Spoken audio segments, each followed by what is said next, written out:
اللہ کی یاد میں. تو یہ نہیں ہے کہ حکم ہے وہ حکم کی خلاف ورزی کر رہے, نہیں. ہاں جا سکتے ہو کہ جاؤ, تمہارا کاروبار ہے, تمہاری دکان ہے, کوئی تمہارا دفتر ہے, اس میں جانا ہے جاؤ. فانتشروا فی الارض وابتغوا من فضل اللہ, اللہ کا فضل تلاش کرو. اب یہاں یہ بہت اہم مقام ہے کہ مراد ہے رزق, لیکن رزق کو اللہ کا فضل قرار دیا جا رہا ہے.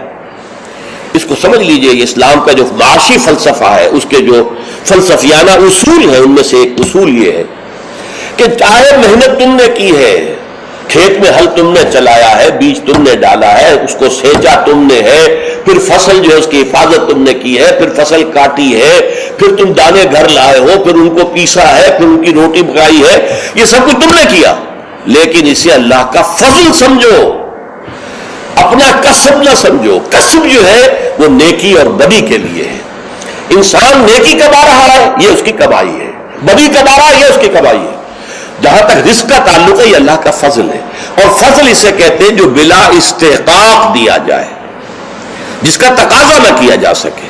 جس کی مثال سادہ سی میں دیا کرتا ہوں کہ آپ نے کسی مزدور کو رکھا ہے, 8 گھنٹے اس نے کام کرنا ہے, آپ نے فرض کیجئے 100 روپے مقرر کیے ہیں اس کی مزدوری. دن بھر آپ نے دیکھا کہ ایک مزدور بڑی محنت سے کام کرتا, دل لگا کے کام کیا اس نے, چاہے کوئی دیکھ رہا ہو چاہے نہ دیکھ رہا ہو. ایک تو ہوتے ہیں وہ کوئی دیکھ رہا ہے تو کام میں لگ گئے, کوئی نہیں دیکھ رہا ہے تو بیٹھ گئے. نہیں, اس نے بڑی جی لگا کے کام کیا ہے. تو شام کو آپ اسے 100 روپے بھی دیتے ہیں, 10 روپے اور دیتے ہیں. یہ 10 روپے فضل ہے, یہ وہ ڈیمانڈ نہیں کر سکتا.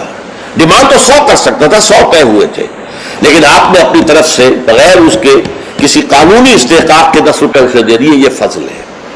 اسی طریقے سے رزق جو بھی انسان کو ملتا ہے وہ فضل ہے اللہ کا, اسے اپنا کسب نہ سمجھو.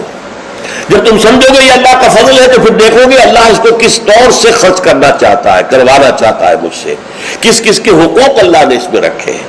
تو فَابْتَغُوا مِن فَضْلِ اللَّهِ وَاذْكُرُوا اللَّهَ كَثِيرًا, لیکن اس میں بھی اللہ کو کثرت کے ساتھ یاد کرو.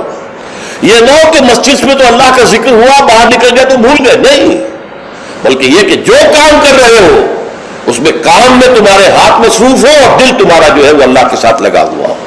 جسے آپ کہتے ہیں پنجابی میں ہتھ کارول دل یارول. یہ ہے ذکر کثیر, اور ذکر کثیر کا سب سے بڑا ذریعہ کیا ہے کہ جو مصنون دعائیں ہیں حضور صلی اللہ علیہ وسلم سے, رات کو سونے لگے ہیں تو دعا ہے, صبح اٹھے ہیں تو دعا ہے, بیت الخلاء میں داخل ہو رہے ہیں تو دعا ہے, باہر نکلے ہیں تو دعا ہے.